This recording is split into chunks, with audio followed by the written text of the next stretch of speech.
Welcome to ইউরুবিডি blog and tips. বিসমিল্লাহির রহমানির রহিম। ইসলামে মানে হোসেন আল্লাহর রহমানুর রহিম রহমতুল্লাহ আলমিন। পৃথিবীর যে প্রান্ত থেকেই এই আলোচনাটি শুনছেন, প্রশ্নোত্তর পর্বটি দেখছেন, বিশেষত আপনাকে স্বাগতম, ধন্যবাদ এবং শুভকামনা।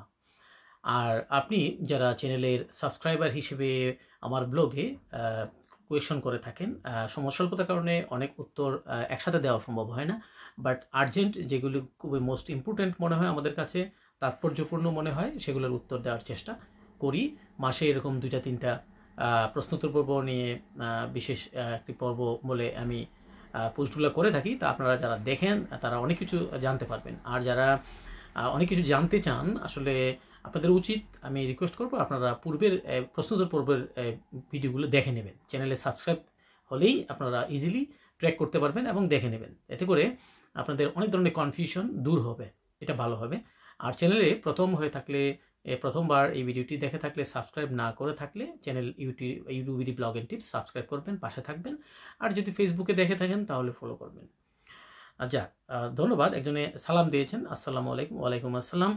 উনি বলেছেন ওনার হাজব্যান্ড ফিঙ্গার দিয়েছে 7 মাস শেষ, ওনার কোনো সমস্যা নেই বললেন। উনি স্টুডেন্ট ভিসায় পর্তুগালে গিয়েছিল, বাট উনি এখনও কার্ড পায় নাই। দয়া করে বলবেন কি করা যায় এখন। যদি ওনার 7 মাস ধরে কার্ড না আসে, তো ওনাকে প্রথমত আমি বলবো ফ্রি অফ কস্ট, বিনামূল্যে উনি আইমার সাথে টেলিফোন কলে যোগাযোগ করা উচিত।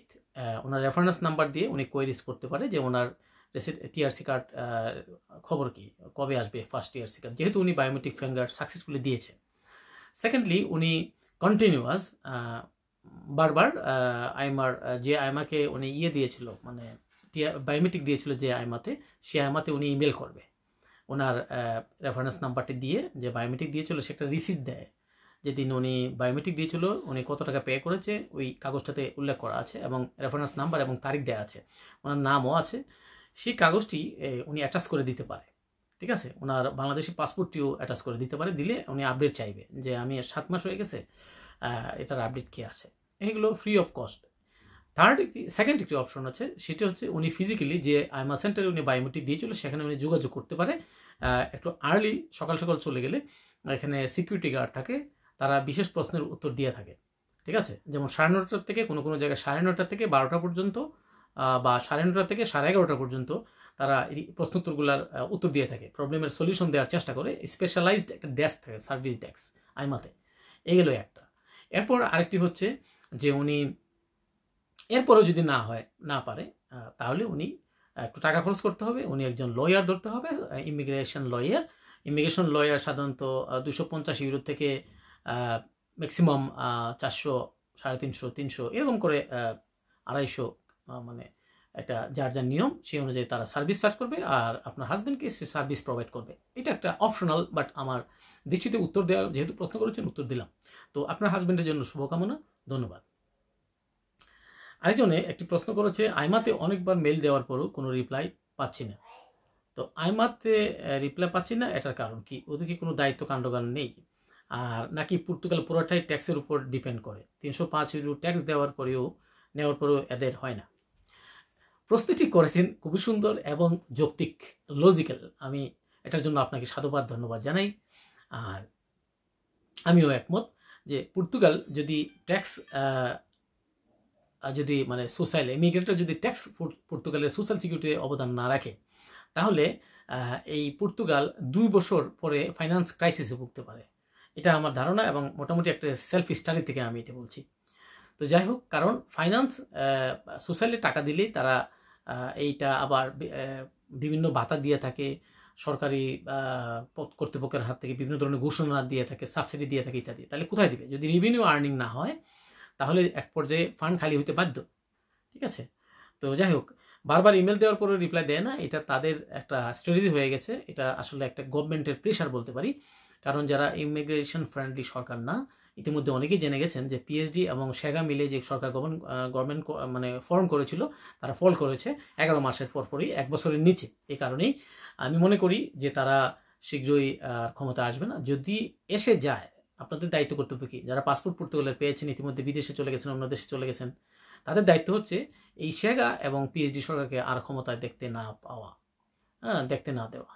আপনারা অবশ্যই সোশ্যালিস্ট পার্টির মতো মানবিক দেশ যারা ইমিগ্রেশনের পক্ষে কাজ করে তাদেরকে ক্ষমতায় আনবেন আর চেষ্টা করবেন আপনাদের ভোটাধিকার প্রয়োগ করতে। এইটাই। আরেকজনের প্রশ্ন করেছেন যে প্রথম রেসিডেন্সি কার্ড পাইছি 28 মার্চ 2025। এখন আমি যদি আমার পাসপোর্টের জন্ম তারিখ সংশোধন করি তাহলে কার্ড রিনিউ করার সময় কি জন্ম তারিখ সংশোধন করতে পারবো? এখানে ওয়ালাইকুম আসসালাম, তারপরে হচ্ছে কংগ্রাচুলেশন, আপনি রেসিডেন্স কার্ড পেয়েছেন। অনেকে তো সেটার জন্য যুদ্ধ করতেছে, খবর নাই। ধন্যবাদ আপনাকে, শুভকামনা আপনার জন্য। আর আপনার পাসপোর্টের জন্ম তারিখ আপনি সংশোধন করতে পারবেন, এতে কোনো সমস্যা নেই। বাংলাদেশের অ্যাম্বাসি থেকে সংশোধন করবেন এবং যে রিসিপ্ট দিয়ে সংশোধন করবেন সেগুলো সব ডকুমেন্ট আপনি হাতে রাখবেন, প্রিজার্ভ করে রাখবেন। আর কার্ড রিনিউ করার সময় আপনার জন্ম তারিখ সংশোধন করতে অবশ্যই পারবেন। সেক্ষেত্রে আপনি পাসপোর্টের ডকুমেন্ট আর কিভাবে কি কারণে এফিডেভিট করে মানে কিভাবে আপনি করেছেন জন্ম তারিখ সংশোধন সেগুলো সম্পূর্ণ কাগজ আপনি পর্তুগিজ ভাষায় নোটারি করে দেবেন। ঠিক আছে, পর্তুগিজ ভাষা ট্রান্সলেট এবং নোটারি দুইটাই করে দেবেন। করে তখন আপনি কার্ড রিনিউয়ের সময় এইসব লাগবে, কিন্তু এটা একটা জটিল প্রসেস, মনে রাখবেন। এটা সহজ না, বাট আপনি পারবেন। আর না হলে কোনো লয়ারের কনসালটেশন নিয়ে নির্দিষ্ট ফি দিয়ে আপনারা ঠিক করে নেবেন। আর আরেকটি বিষয় হচ্ছে জন্ম তারিখ সংশোধন করা যায়, সেক্ষেত্রে তারা ফি নেয়। ঠিক আছে। আর নতুন করে আইমার সার্ভিস উইং ওপেন করেছে contactus.aimar.gov.pt। এই ঠিকানা গেলে আপনারা একটি ফর্ম পাবেন, সেই ফর্মটি পূরণ করে আপনার কোয়েশ্চেন দিতে পারেন। সেখানেও তারা দ্রুতই দিবে, আপনাকে একটা অ্যাপয়েন্টমেন্ট দিবে, যে অ্যাপয়েন্টমেন্ট বা মার্কাসও দেবে, সেই মার্কাস অনুযায়ী আপনি যাবেন সব ডকুমেন্ট নিয়ে, তাহলে আপনি তখনও তৎক্ষণাৎ করতে পারবেন।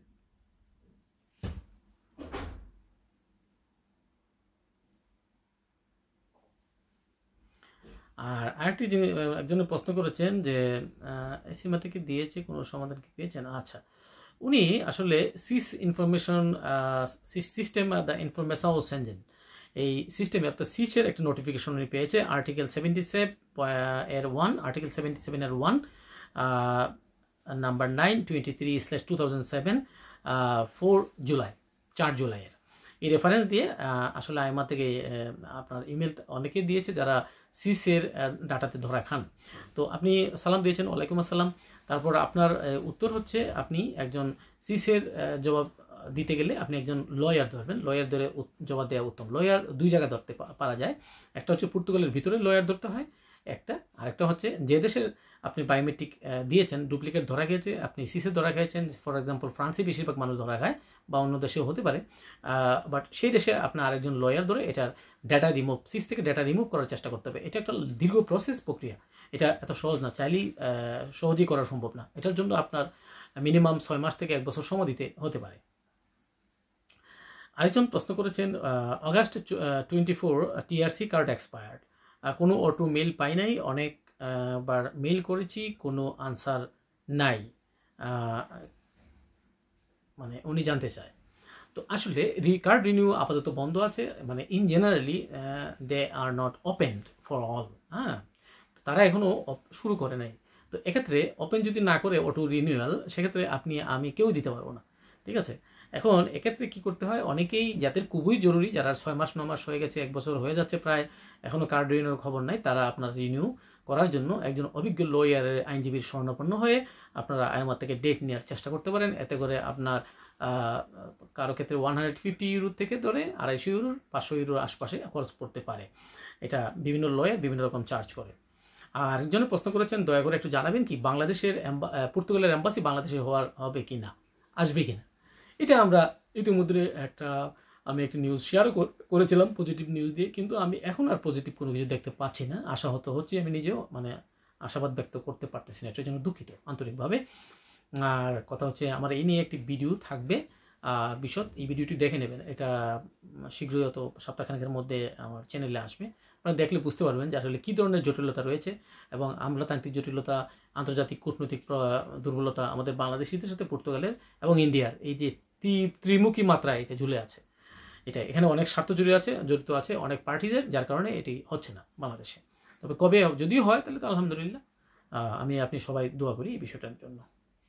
আরেকজন খুব গুরুত্বপূর্ণ একটি প্রশ্ন করেছেন, D1 ভিসা গেলে কি পর্তুগালে ইমিগ্রেশনে কোনো প্রবলেম হবে কিনা জানাবেন। দেখেন, যে ভিসায় আপনার 1 বছরের নিচে হয় বর্তমান সরকার, পিএইচডি অ্যান্ড শেগা গভর্নমেন্ট, তারা কিন্তু সহজেই এর রেগুলার করতেছে না, এটা যতটুকু আমি জানি। আরেকটা জিনিস হচ্ছে, আরেকটা প্রবলেম হচ্ছে, অনেক ক্ষেত্রে এগ্রিকালচার ভিসায় এসে দেখা যায় কোনো কোম্পানির এমপ্লয়ার 3 থেকে 4 মাস কাজ দেয়, তারপরে আর কাজ থাকে না, নাম্বার 1। সেকেন্ড, আরেকটা গুরুত্বপূর্ণ ইনফরমেশন হচ্ছে, দেখা যায় অনেকে, আমি একজনকে পেয়েছিলাম এরকম 20,50,000 টাকা খরচ করে উনি এসেছে পর্তুগালে। ওনার সাথে আমার রসিদতে সাক্ষাৎ, নামটা জানি না। তো উনি বললেন আমি ইন্ডিয়া খরচ ছাড়া আমার এত গেছে। তো 20,50,000 ইন্ডিয়া খরচ ধরেন আরও 1.5 লাখ, তাইলে ওনার আনুমানিক কত গেল? 21-22 লাখ বা 23 লাখ টাকা খরচ গেল। কিন্তু তারপরে উনি সেগুলা কোনো সুরা হইল না। এখন এখানে এসে দেখে ওনার কোনো কোম্পানি ওনাকে কোনো কাজ দিচ্ছে না, তাহলে এই অবস্থায় মানুষটা কোথায় যাবে? আমি বললাম যে আপনি ট্যাক্স কন্টিনিউ করবেন যে কোনো উপায়ে, না হলে বিপদে পড়তে পারেন। আপনি আইমা থেকে ডেটও পাবেন না, পরবর্তীতে দেখা যায় ডেট নিতেও পারবেন না, তাহলে আপনার হিতে বিপরীত হবে। তো যারা এই বিভিন্ন ওয়ার্ক বেসে আসবেন তাদের ক্ষেত্রে অবশ্যই চ্যালেঞ্জিং রয়েছে বর্তমান অবস্থা, কারণ অসাধু ব্যবসায়ীরা এটার জন্য দায়ী। আর বলবো কিছু কিছু পর্তুগিজ বা বিভিন্ন আন্তর্জাতিক মানের কোম্পানিগুলো রয়েছে, তারা এখানে বিভিন্ন থার্ড পার্টি এজেন্টের মাধ্যমে লোক নিয়োগ দেওয়া থাকে, তাদের সাথে একটা কন্ট্রাক্ট থাকে, কন্ট্রাক্ট এন্ড মানে আপনার শেষ। এখন আপনি এখানে এসে মরেন, ঠিক আছে, আপনি আসতে পারলেন, বৈধ বিষয় আপনার জন্য হলো, বাট এখানে এসে বিপদে পড়ে গেলেন, তখন আপনাকে কে দিবে? কারণ পর্তুগাল না, শুধু গোটা ইউরোপটাই একটা মারাত্মক চ্যালেঞ্জিং। এটা যদি টাকা কামাইতে হয়, আমি বলবো ইউরোপ রয়েছে, মিডল ইস্ট রয়েছে, প্রচুর দেশ রয়েছে, এশিয়ার সিঙ্গাপুর রয়েছে, জাপান রয়েছে, কোরিয়া রয়েছে, এসব দেশে আপনারা যদি 3 থেকে 5 বছর থাকা যায়, এখানে কোটিপতি হওয়া যায়, ভাগ্য যদি সহায় হয়। আর ইউরোপে এসে দেখবেন উল্টা আপনার মানে পেটে ভাতে চলাই কঠিন। ইউরোপে মানুষ কেন আসে? ইউরোপে মানুষ আসে এখানে স্বাস্থ্য সুরক্ষার ভবিষ্যৎ নিশ্চিত করার জন্য, ফ্রি হেলথ বেনিফিট পাওয়ার জন্য। তারপরে আসে মানুষ ভবিষ্যতে আপনি যেন সরকার থেকে ভাতা পান, এটার জন্য। আপনার বাচ্চা কাচ্চা হলে বাচ্চা কাচ্চারও ভাতা পাবে, বাচ্চা কাচ্চার জন্য একটা স্কুলিং ব্যবস্থা, এডুকেশন ব্যবস্থা, তারপরে তাদের একটা ফিউচার, এইসব কারণে মানুষ চলে আসে এবং ডিসিপ্লিন লাইফ লিড করা যায় এখানে। তারপরে লাইফ সিকিউর মনে করে মানুষ। রাস্তাঘাটে বাংলাদেশের মতো দুর্ঘটনা, এশিয়ার বিভিন্ন দেশের মতো দুর্ঘটনাগুলো এখানে ঘটে না। আরও নানান কারণ, বিভিন্ন ওয়েদারের কারণে মানুষ এখানে আসে। তো যাই হোক, যারা এই আলোচনাটি শুনলেন ধন্যবাদ, ভালো থাকবেন, আল্লাহ হাফেজ।